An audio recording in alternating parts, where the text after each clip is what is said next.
Good morning, friends, and welcome back. Ken and I are here for another round of Lighting the Candle, a world that works. We're both committed to empowerment in this world for you and for ourselves, but mostly for the people who don't even realize that it's a possibility. So hopefully we'll say something today that'll, maybe ignite something in you, and then you'll keep passing the lit candle on to the people that you meet. So I'm Bill Carell, and that's probably all you need to know about me. If you know more, cool. If you don't, that's not going to hold anybody back. And Ken, you of the two of us, you're the more interesting character. So I don't know. I think in our own unique ways, we're both pretty interesting. That's possible. So you know what I was thinking about today? When we're having a conversation. It's all language and linguistics. And the conversations and the words that we use each week, in every conversation that we have with human beings, we're creating a world. We're actually setting the boundaries to it, or unleashing the limitless possibilities.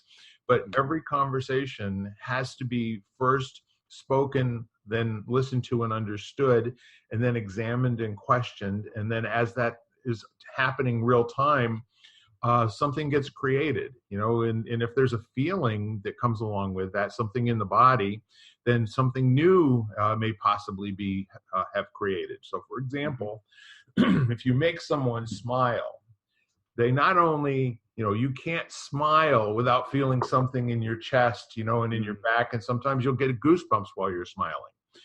That is a change, and it's a felt shift from where you were the moment before you smiled. So what is a felt shift? Well, it's just energy that shows up in your body somewhere where there's actually movement. There's some sort of a change that occurs. And this is a term, I think, that's used most of all in psychology, where they're talking about people who seem to have a stuckness. And so, the whole idea of focusing and asking yourself questions and, in a state that's not quite meditating, but it's a quiet state where you are actually asking your body questions that your mind will want to answer for your body. But when your body answers it, it's because there's a change. Mm-hmm. So I'm asking people to take a look in your life and notice when there's some sort of in the body change. So I know you'll have some things to say about that. And we learn by using at least 3 senses at the same time. And we know we've learned something when there's actually a response in the body. Mm-hmm. Yep. There's a dynamic associated with, for instance, when you first rode a bicycle. And it was all about doing all these things at the same time, doing them right.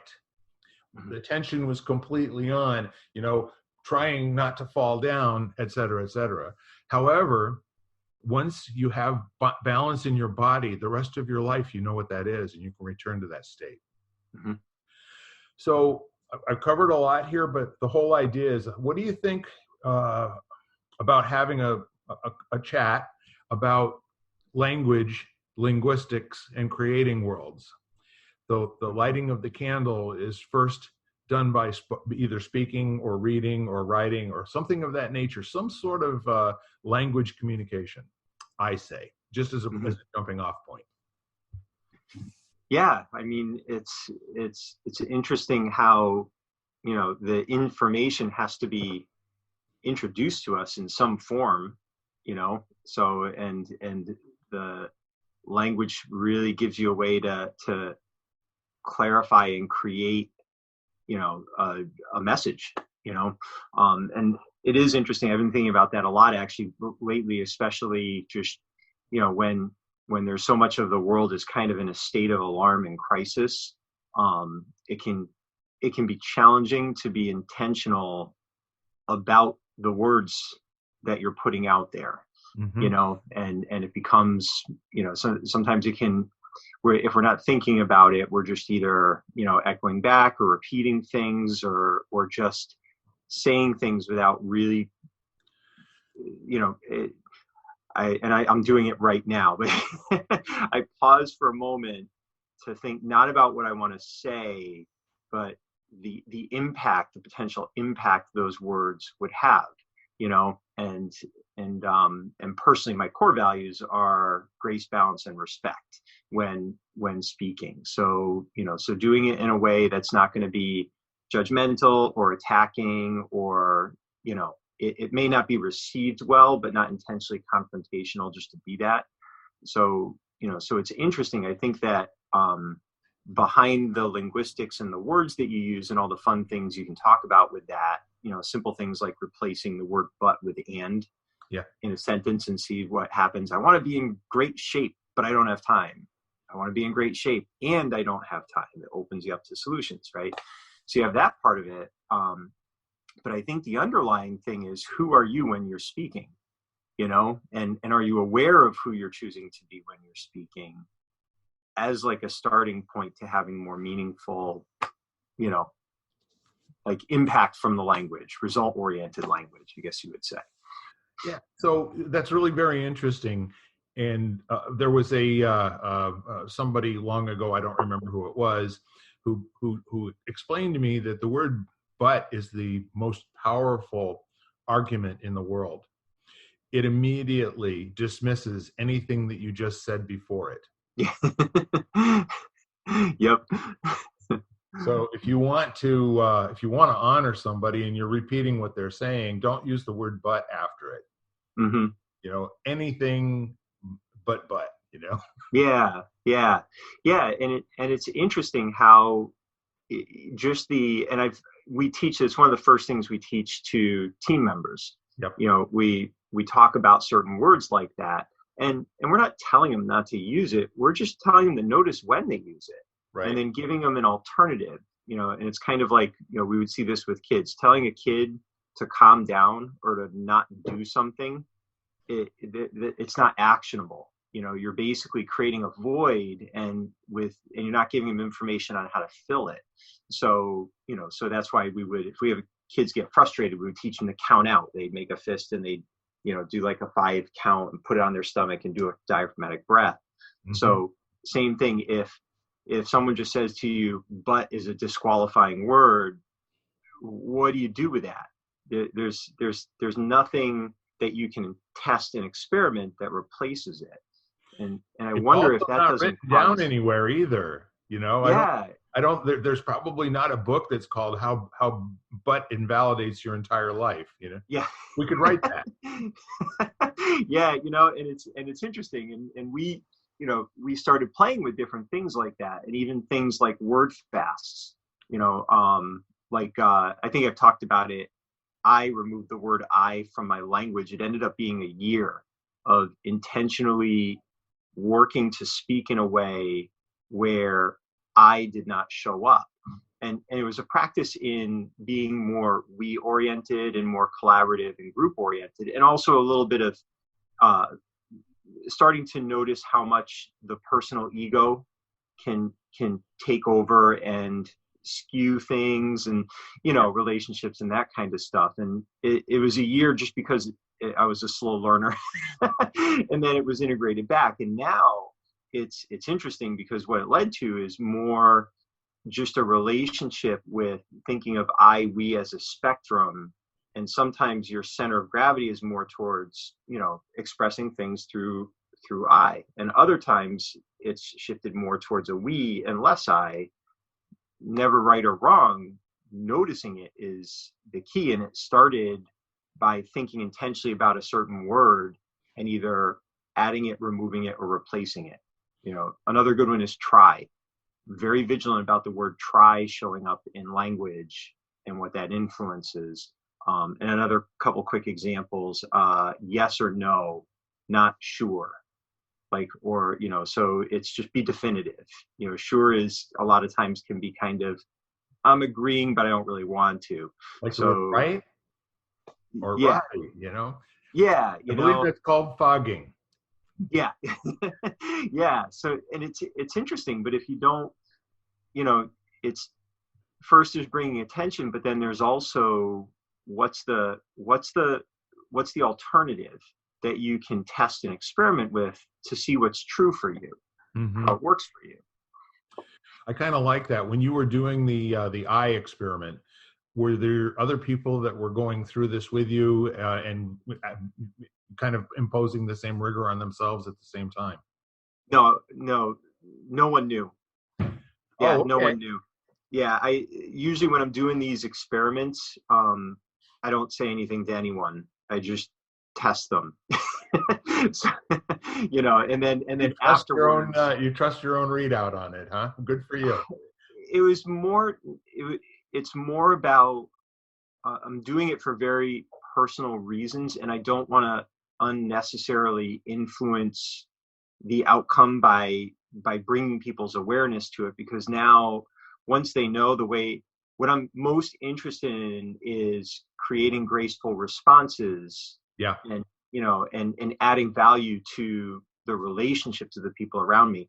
So if I tell them I'm doing it, now they're either going to look for it and help me or call me on it, or or whatever. It's going to skew the experiment for me. Yeah. So yeah. Well, I'll tell you what, you stand among some pretty wild crackpots. Bucky Fuller, you're aware that he went 2 full years without speaking a word. Yes. Yeah. His whole concept was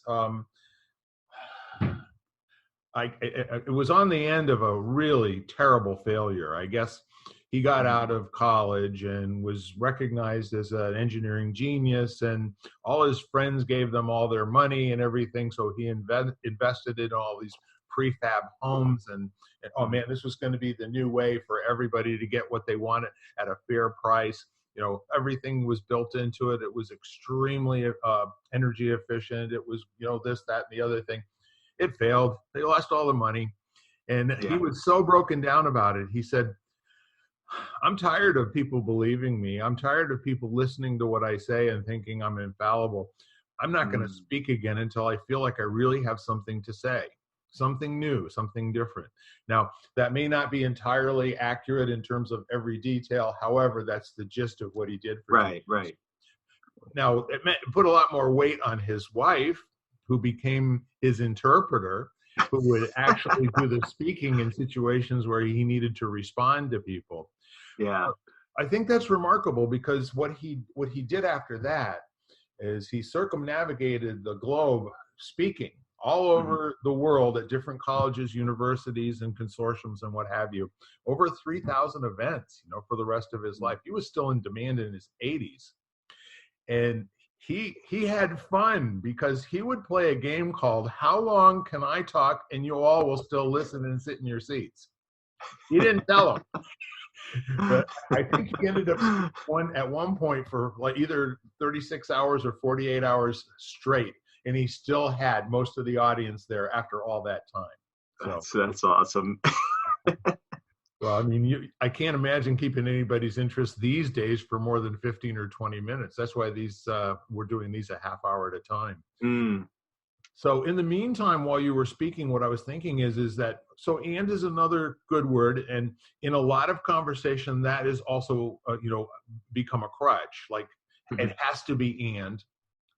Could it be another word like so, or therefore, or some other, connector?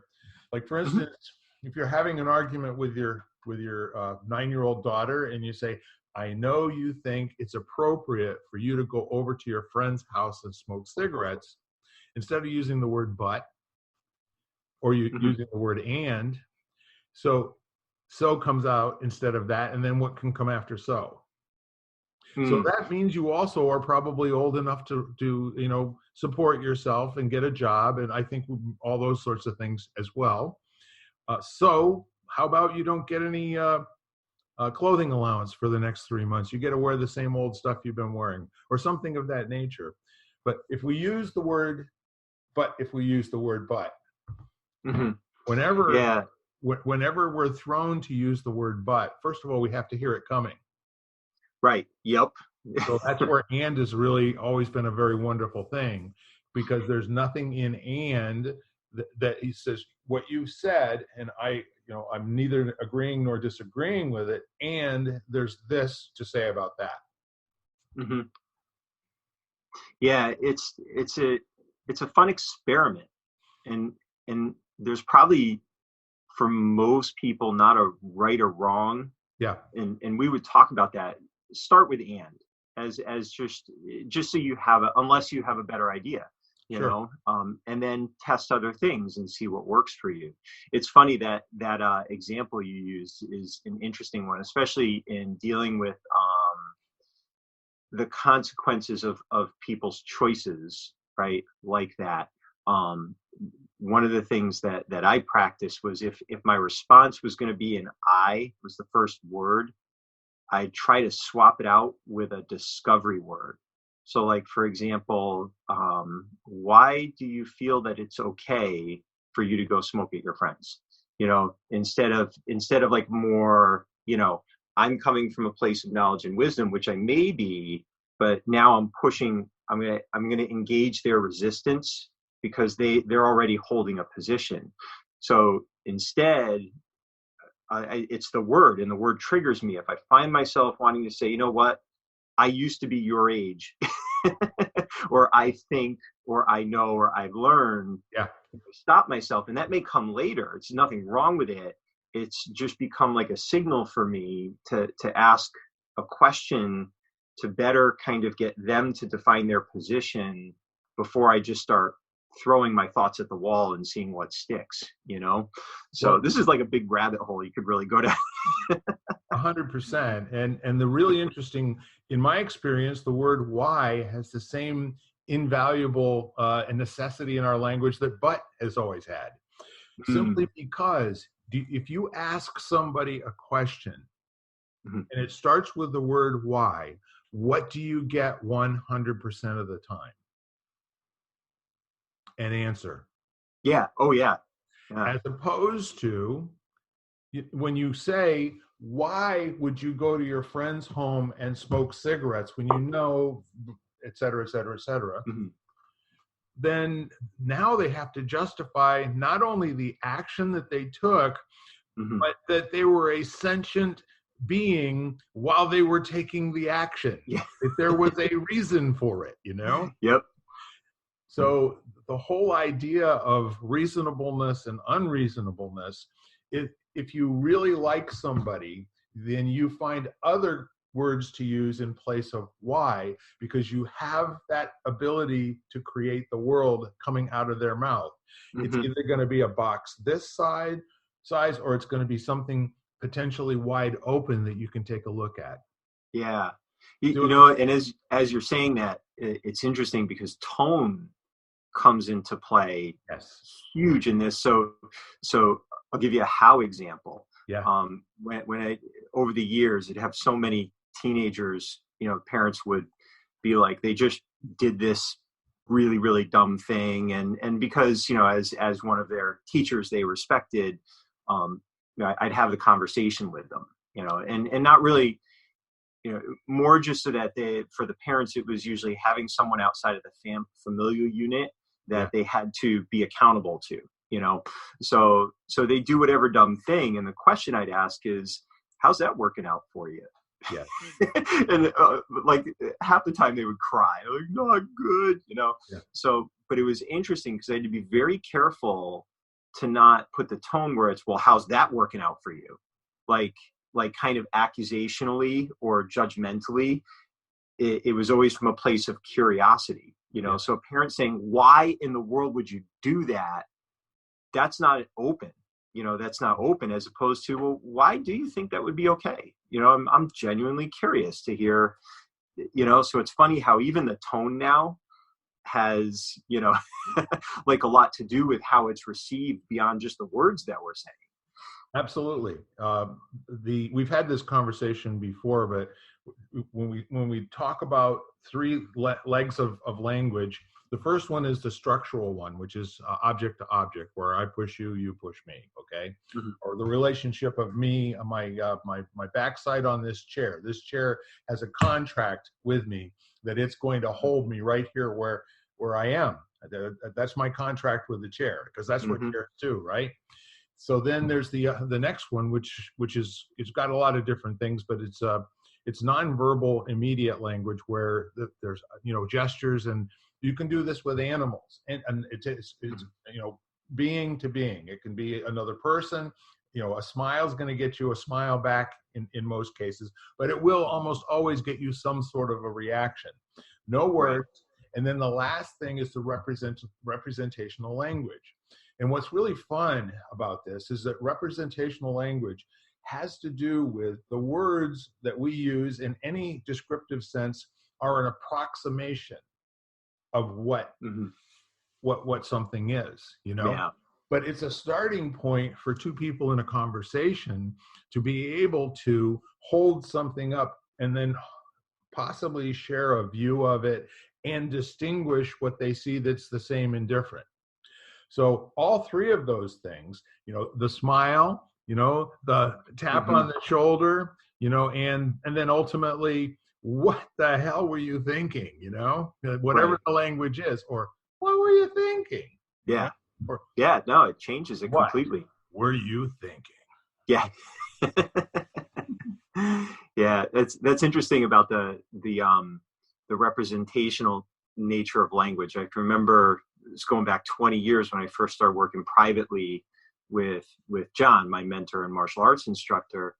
One of the first things he did is he said, all right, what we need to do is make sure we're speaking the same language, and that the things that I had been learning through other teachers, that the way he used that language, I was hearing it the way he used it, and the way I was using it, he was hearing it. So we had to and it was interesting. There were some discrepancies there. So, so there might've been, just a simple word like power, that had a different meaning when he was using it than the way it had been explained to me by other teachers. Yes. So, so he took the time right at the beginning, and he's like, yeah, we're using these words, but that doesn't mean we're understanding them the same way. So let's do a little dance here and go back and forth until we know that when one of us is saying something, the other knows what that person actually means by it. Yeah. So, yeah. And how often, is there confusion for exactly that reason? Well, what you're describing, I'm playing with the notion in terms of formal organizations, what I've always called as a organic knowledge. And I call it off-book intelligence. So for instance, every single formal manufacturing facility has all of these manuals and everything, and the ISO 9000 and 9001 and 9026, 27, whatever it is, for all these different reasons. And what's really fun is that they get looked at while they're being created, and then the steps formally go into place. So for instance, my wife and I were talking a while back, just over the weekend, and we were discussing how when a whole company shifts and picks up and goes to China, and they leave behind all of these people with 15, 18, 30 years of experience working in that company, the corporate mindset, the organic and off-book intelligence. This is the thing where you go and you get a setup sheet, and it says you turn this machine on to this temperature. You make sure that you have at least this amount of pressure, so that when you clamp the two halves of a mold together, this happens. And how you test it is you take a little bit of water and you splash the water on it. If the water beads up and rolls around, no, that's not in the manual. Okay. And the other thing that's not in the manual is if you make one piece and it's bad at the prescribed settings, then what do?